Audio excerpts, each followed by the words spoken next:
Welcome everyone. Hey, great to see such a good turnout. Sorry about the people that don't have a seat. So I know most of your faces. I'm Sarah. I'm the physio that's here on a Thursday morning. I've worked a lot in health overseas and hospital and rehab units, and now working in primarily musculoskeletal medicine. So that's my passion, mind body medicine, and just simple things that we can do every day that have a really dramatic effect on our long-term health and well-being.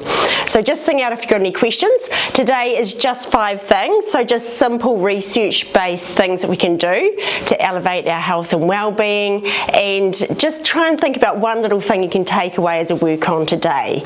So try not to make it hard for yourself, set yourself up for success. Some little thing you can tweak that you hope to carry on and continue into a lifelong habit. Just a disclaimer, this is just for educational purposes. If you've got any specific health needs, please go and see a health professional or talk to your doctor. Okay, so we're starting with the big topic first, and that is sugar. So I think sugar's just part of life, isn't it? We're not trying to demonize it, it's there to be enjoyed, but the thing with ultra processed foods is it's added to a lot of things because our brain loves it, and the food marketers and producers know that it's addictive, because especially the combination of fat and sugar is highly addictive, like a donut, they're 50-50 kind of portions, because back in prehistoric times, it's what kept us alive when there wasn't a lot of food around. So now there's an abundance of it. Every year there's a proliferation, particularly of sugary drinks, and it's laced into a lot of sauces and everyday things that we don't even know about. And the thing with sugar is, it's fine if we can try and have it in a whole grain, whole food product where we have complex carbohydrates. These ones on the left are really hard to break down. Your body has to work particularly hard in the gut to break down these foods. So that gives a lovely long-lasting energy, and that's what we're aiming for. The ones on the right is going to give us big sugar spikes, and that is where the harm comes in. These are very simple sugars, very easy to break down. So the way to think of it, if you put a piece of paper on a fire, it goes whoosh, you get the big inferno, huge release of energy, and then there's a huge depletion and downfall and ash and not much after. And that's what kind of happens with the sugar high, sugar low. Think a bit of paper on the fire. Whereas this is like the piece of coal or hard wood on the fire with your complex carbohydrates. It can burn for hours and give that really great sustained energy for your brain and body. Okay. So by swapping out sugars, huge benefits for the whole body, because we know that sugar is linked to an increased risk of chronic disease. So we're talking about dementia, diabetes, cardiovascular disease, and cancers. And so all the big things that we die of are made worse when we have really high amounts of sugar in our diet. And of course, if we're not burning that sugar, we get bigger in the waistline, more hard fat around our organs, and the bigger we are in our waistline, that's a good crude indicator as to how inflamed your body is on the inside. So we're trying to keep lean, and we're trying not to eat more than what we need, and that's where the sugar, which is high calories, if we're not burning that, it gets stored as fat, and one of the best organs to store it into is the liver. So fatty liver used to be only found with alcoholic disease. Now we're seeing it in children because of these ultra processed foods that are full of sugar. So it gets packed into the liver, and your liver is your main detox organ, and then it can't function with its kind of detox and essential processes. So the whole body benefits when we can try and just decrease the sugar, and when we do have it, just being mindful that we're really enjoying it and we're just not having those high sugar products all through the day and every day. So picking your moments when you have them. That's the sugar high, sugar low we were talking about. So we're aiming for that lovely green zone, and your body's going to be a lot calmer when you stay in that green zone, because the gut, your microbiome, which has those healthy bacteria we talked about last year, good bacteria and bad bacteria, your bad bacteria love sugar. They feast on sugar and they drive your food choices. There's a lot of research in this, and they're very much linked to mental health disorders. So depression, ADHD, all those kind of things are made worse by a poor imbalance in the microbiome. So what we want to do is try and starve out those bad bacteria and try and really flourish and populate those really good bacteria in our gut. And our good bacteria absolutely love complex carbohydrates, because when they break down, they're feeding really good nutrients and they're feeding that lovely brain access, because that communication loop between the brain and gut is essential for your mental health and well-being, as well as your physical health. Your gut bacteria drive nearly everything in your body, and particularly your metabolic system. So if we're having lots of sugar spikes, we get more resistant to insulin, and insulin is what gets the sugar out of our bloodstream into the cells. And when we're having it all the time, we're setting ourselves up for type 2 diabetes, which is from poor kind of lifestyle choices. Now, sugary drinks, I just ruffled through the recycling station, and if you look in any rubbish bin around town, I mean, it's half filled with energy drinks, isn't it? So I've got some zero, the big marketing thing is zero sugar, but I want to really highlight, if you're one of these people that are tapping into the zero sugar and thinking this is a really good healthy choice, the World Health Organization are really putting high caution around these drinks, because they see no additional health benefit. In fact, they see the more drinks people have of that type, the higher their likelihood of obesity is. And we know obesity is linked with all those chronic diseases. Heaps of research showing an association with these drinks too with cardiovascular disease, so heart disease, stroke. I think it'll probably also go to dementia. They can't yet say it's a causative effect, so a sugary drink or the artificial sweeteners cause these things, but they are showing a high amount. The more people seem to be drinking of them, the more chronic disease they have. So, and there will be other compounding factors, because if you think, if I see someone buying an energy drink, they've also got often a chocolate bar, a pie and a packet of chips. So it's that other kind of lifestyle choices as well. So just trying to minimize them. If you can dilute it with some soda water, or just have them less often, because something like this is a really good marketing thing, particularly for middle-aged women. It's got monk fruit, it's got some fruit juice, and this has still got what we call free sugars. So free sugars is when we extract things from nature, like from fruit juices, fruit pulp, fruit nectar. We put it into something, and they're using things like stevia and monk fruit to make it sound like a healthier option, but we're still wiring our brain to sweetness and our taste buds to sweetness. So we want to try and get away from that addiction to sweetness. And this has still got 3/4 of a teaspoon of sugar in it. But they'll use fancy words like probiotics, gut and digestive health, made delicious. And even the colours make you think this is a really healthy choice, when in fact there's still high caution from the people that are doing the health research on these drinks. So it's just try and cut them back if you can. And obviously sauces, cooking sauces, all those kind of things, your flavoured milks, really high in sugar. Even Milo, like 43% I think per 100 grams. So you're trying to get something that's under 10 grams of sugar per 100 grams. And if you've got something under 5 grams, then that's a really good choice. So we need to be looking and reading labels. If there's something that you're eating regularly, you need to read the label. So what can we do? So protein's great if we can kind of think eggs, leftover chicken drumstick.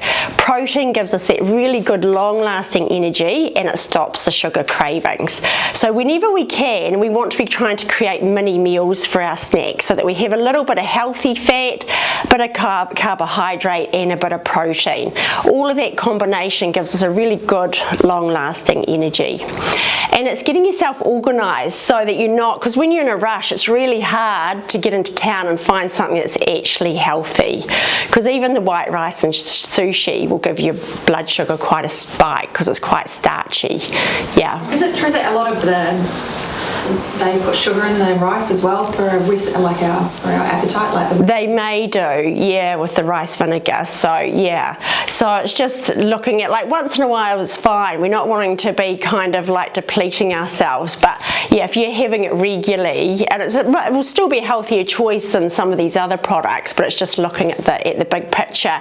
And when you come to work, like, nuts are a fantastic thing to have in your glove box and your desk at work, because these are a nutritional powerhouse. These are really linked with reducing chronic disease, and they stop the sugar cravings. And if we can have more savoury or bitter, then we're getting away from that wiring to sweetness.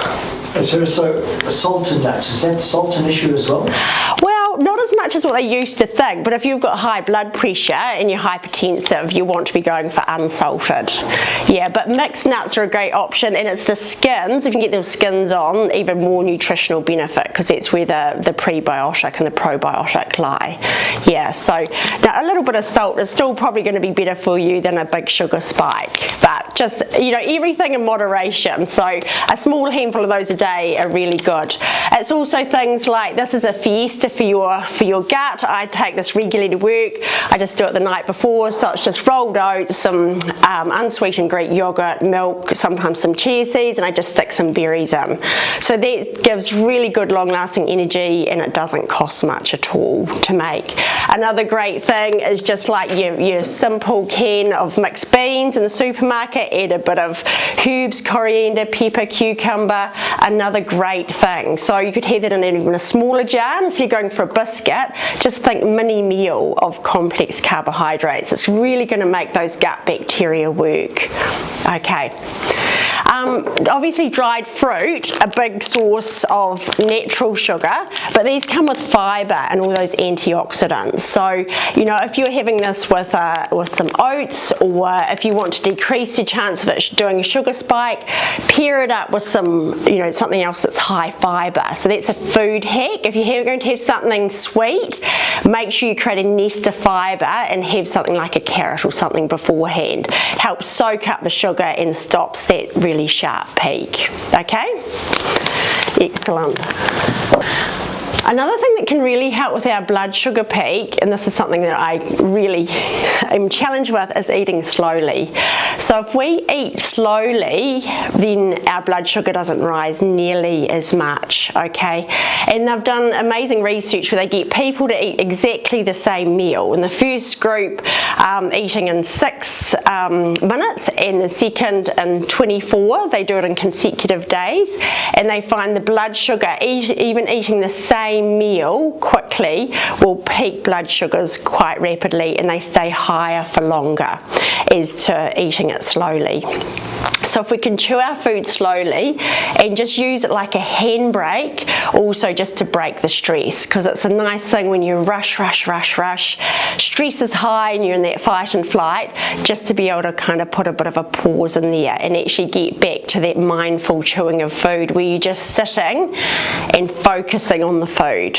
Because, you know, our gut doesn't have teeth, so we're making our gut and our organs work a lot harder if we're literally inhaling our food and gulping it down. We also know that we eat far more when we eat quickly, because it actually takes 20 minutes for the signal to go from the chemicals in our lower gut to say to the brain, hey, I'm full. So a good way to slow it down is having some sips of water between your meals, having smaller mouthfuls, and trying to make sure that we kind of chew at least 10 times. After bariatric surgery, they try and do 20-20-20. So chewing 20 times, 20 seconds between mouthfuls, and 20 minutes for each meal. I'm still working on 10-10-10, but go for anything you can do to stretch it out is good. And trying not to eat when you're, you know, on your phone, on the computer, because we're not engaging with the fact we're actually eating. The brain's not registering. So if you can put whatever you're eating on a plate, sit down, and we know for mental health and connection, having meals around the table table is a real plus for families. It's one of the few times we get to connect, in our modern day world. So really trying to make the most out of eating mindfully, slowly, and the research shows that chewing more, smaller portions, smaller mouthfuls, that all works for slowing down calorie intake and, weight gain. So it's a great thing if you're trying to manage your waistline. Another thing that really helps with the waistline is drinking more water, and often we're in a state of chronic dehydration and our body's trying to send us signals, and the signals might be headache, low back pain, hormonal disturbances, because our body has no other way. We don't want to wait for the thirst to kick in, because by the time you feel thirsty you're already about 2% dehydrated, and they know in studies that really affects our cognitive performance and our physical performance as well. So always trying to think about preloading, and it's like the healthy snacks in your cupboard, always trying to think, okay, drink bottle in the car, or if you're good at carting your drink bottle everywhere, just setting yourself up so it's always there on hand. And we don't need to be having like 2 litres of pure water a day if you're not someone who likes drinking heaps of water. Water's a huge component. Milk itself is over 90% water. It's a great hydration option if you're okay with dairy, because it's got lots of good essential fatty acids, electrolytes, and it will actually hydrate you just as well as water, and it doesn't have any added sugar. You do need to watch out for some of these products coming on the market that do have some added sugar, and they've got gums and emulsifiers too. So this is an ultra processed food. So if you're having something like this regularly, you need to actually read what's in it. And if it's not something you find in your pantry, it's fairly much a ultra processed food. And the gums and emulsifiers are just to make it blend the fat in, make it feel good, and a lot of things will add to the shelf life of those products. What would you say is like a good milk alternative, like the best milk alternative then? I don't know, you need to do your research. There's so many on the market, so you just need to go and read the label. Yeah. Right, speaking of label, did they say almond milky? Milky, yeah. So that's Milky. the milky's how they get around. It's not milk, it's milky. So it's kind of, this is a marketing twist. You've got to look and see what's in it. And those gums are to make it feel silky and smooth and rich. And it's got several gums in it. And Milo, it's really marketed for children too, that it's a healthy food product, but it's actually, nearly half of it's sugar. So it's just making sure we're mindful of what we're putting into our kids. Obviously, water's a great thing for cushioning our joints. Our synovial fluid in our joints and our discs are made up largely of water. It's really great for eliminating waste. If you think when you're sweating, you're getting rid of your waste products, you need water as the way to transport everything in and out of your body, and also your nutrients into your cells. Getting all of those great metabolic things happening require water, because water's a fantastic solvent. So I think the key thing is just aiming for around that 2 litres. If you're a very active man doing lots of running, or you're a big male, you want to probably go towards the 3 litres. Lactating or pregnant women have high water needs, so it's looking at what your health needs are. But if we can try and make sure that at least getting 2 litres of fluid, and if we can, trying to have a glass of water when we're feeling hungry, because the thirst centre and the hunger centre in the brain are the same centre, so that signal often gets mixed up. Okay, and it aids digestion too. While it dilutes your pH, your stomach very, by a minuscule amount, it will actually help with the digestive process of getting that nutrient into your cells, and making sure you don't get constipated, because obviously your best way is checking that your bowel motions are soft and that your pee isn't a dark yellow colour. You want it to be very light colour, light straw yellow at the very most. Sometimes you hear that don't drink water with meals because it actually dilutes the pH in your body, and then it stops the digestion of your food. Yeah. So is that something to be mindful of as well when you're drinking water, about when you drink it? You need to be having quite big volumes. The pH is 1 to 2. It's extremely strong, and it's always being released. So if you've got real digestive issues with bloating, you might want to have it before your meal or an hour before. But they've actually found the benefits tend to outweigh that whole dilution theory, because most people err towards dehydration or overeating. So the health benefits seem to be stacked in the favour of having water with meals and including it, so we're not eating, too much. Yeah, but that's a good question. Excellent. Last two for our mental health.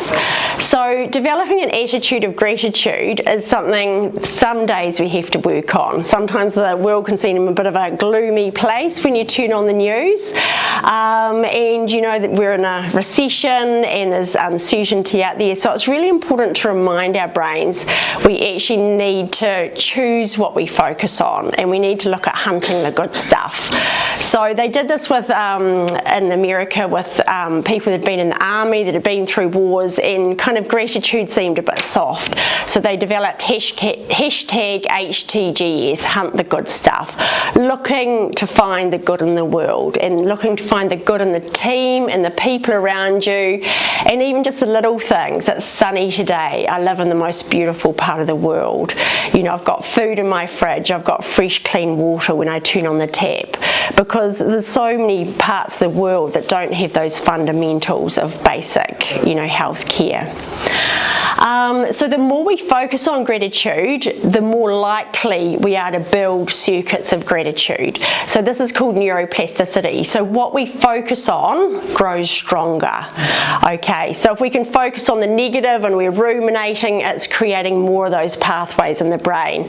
If we can stop, re-switch and reframe it and actually try and focus on the positive, we're then trying to create more circuits dedicated to the positive.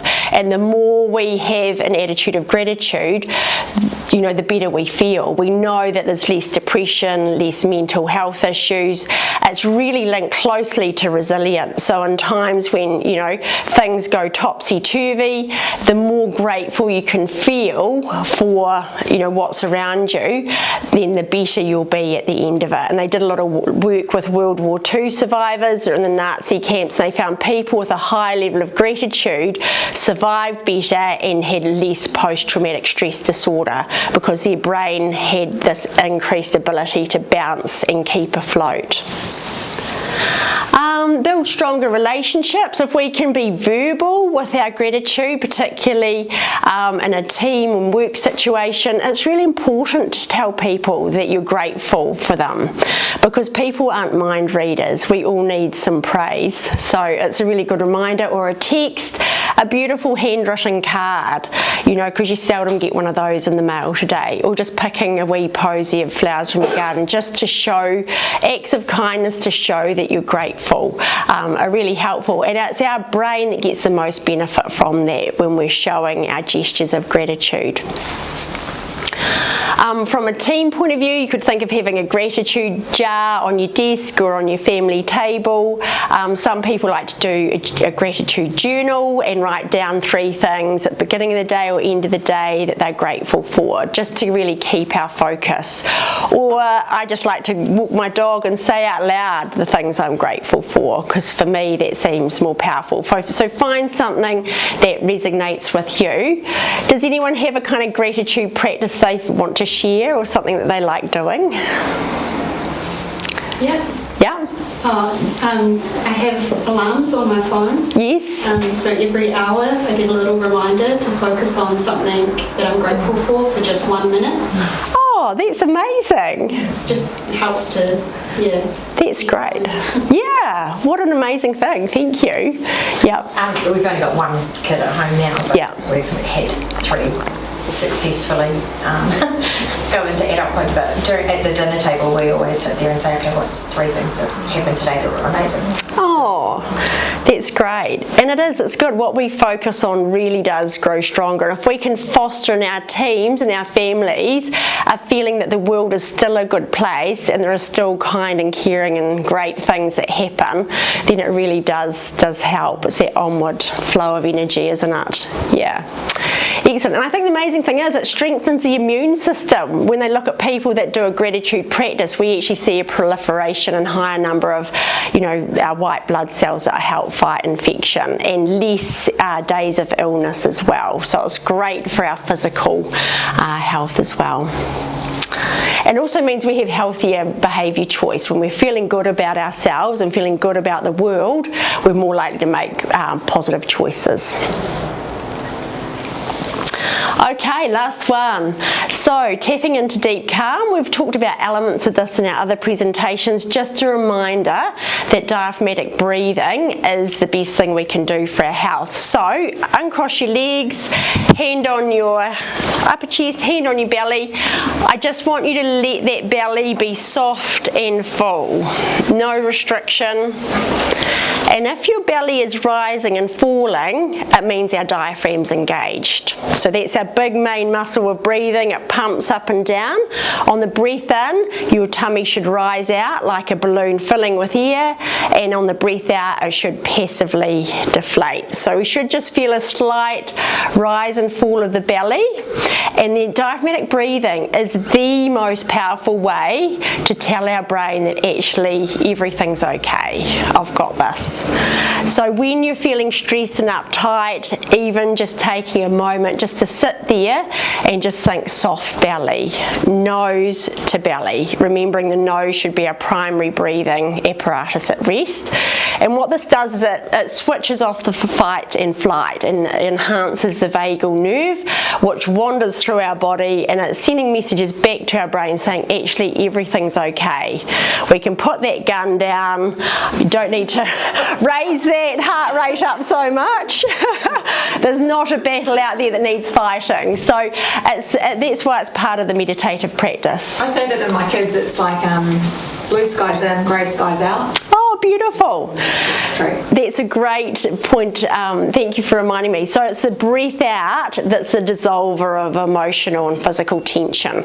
So just thinking, when you take that breath out, just feeling like you can just soften those areas. If you feel it around your neck and shoulders, just think on the breath out, just soften and let go. The other way that's really handy to have is a wee body scan, which is like a little internal check-in with yourself. How am I doing right now? So I invite you, if you wish, to shut your eyes. And I just want you to think about your breathing, and I just want you to think, how do I feel right now? Perhaps noticing any tension in the body and where that might be. Just acknowledging any emotions, knowing that we don't want to block emotions, we just want them to flow freely, because all emotions are welcome. They all have the ability to teach us something and harness positive change when we're respectful and pay attention to those emotions. And perhaps any words that might pop up. Just knowing when we give time to our body and pay attention to ourselves, that's where the really fundamental health changes begin. And just softening any tension on the outward breath, trying to think about breathing down into your feet, out through your pelvis, and focusing on lengthening the breath out. That's where the calm comes from, is lengthening the outward breath. Excellent. Another really good thing to try is progressive muscle relaxation. So everyone have a stand up. Put those shoulders right up to your ears. Get them up high as you can go and drop. And again, up high and drop. That's good. Now squeeze your shoulder blades as tightly as you can behind your body. and relax. And again, tightly as you can, squeeze back and down and relax. Now butt clench, tightly as you can. And relax. Sucking your stomach in as tightly as you can. And relax. And toes clenching, hands clenching, tightly as you can. And relax. Well done. And have a sit down. So sometimes when we feel tense, it's really hard to switch off that tension. And as a physio, I hear lots of people that are so tight around the neck and shoulders. I mean, who isn't when you're on a computer for long periods of time? So a great way to be able to switch off is sometimes maximum contraction, maximum relaxation when you drop. It's a great way for your body to feel the difference between those two states of working really hard and then turning right off. So think about that. And if you've got an area that you often clench or hold in, just trying to have those mindful body scans and checks, or have a wee sticker on your computer or phone that something is a visual to say just soften and relax, because the state of our physical tension's normally wired to our state of emotional tension and how we're feeling inside. The other thing that can be really good, if you've watched Happy Gilmore, he always goes to his happy place.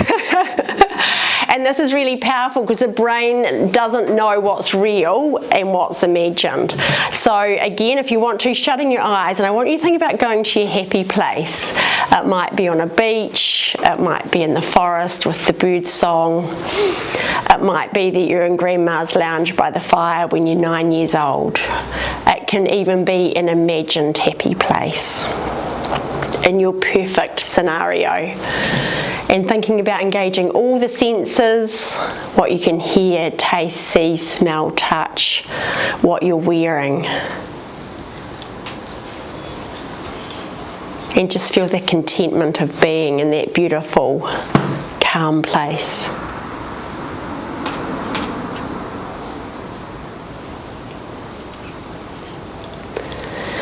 Excellent. And you can go to that place as many times as you want. Every time you go to the toilet, if you need to, with no one looking, you can just go to your happy place. Sometimes just a repeated focus on one thing will help as well. So nature's a great way to get calm. So looking at just one single cloud in the sky and watching it, or perhaps looking at a flower, or just listening to a bird song, and we just stay with that listening. Engaging our senses is really important, but just staying with that one thing. It might be in the office you're just looking at the pot plant as you have a moment or a minute while you do your belly breathing, or it might be repeating a phrase or a few words like let go or I've got this.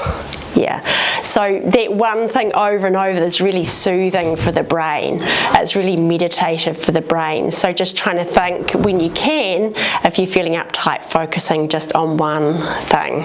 And particularly remembering to get out in the green space in nature and getting that sunshine on your face, because those mini breaks are really important during the day, just to reset. Walk around the block, wind in the hair, sun on the face, come back and your mind will be reset and you'll be a lot more effective and productive. Don't stagnate and sit there when things are not going well. Get those little circuit breakers. Massive research with meditation and mindfulness. You can even increase the length of your telomeres, which is your DNA. So the chromosomes have got little wee caps like your fingernails. We can measure when people do 3 months of mindfulness or meditation, we actually grow the length of our chromosomes, which is associated with good health and longevity. So it's powerful stuff, and reduce our inflammatory markers if they look at blood tests. So really profound physical and emotional benefits with having some kind of practice.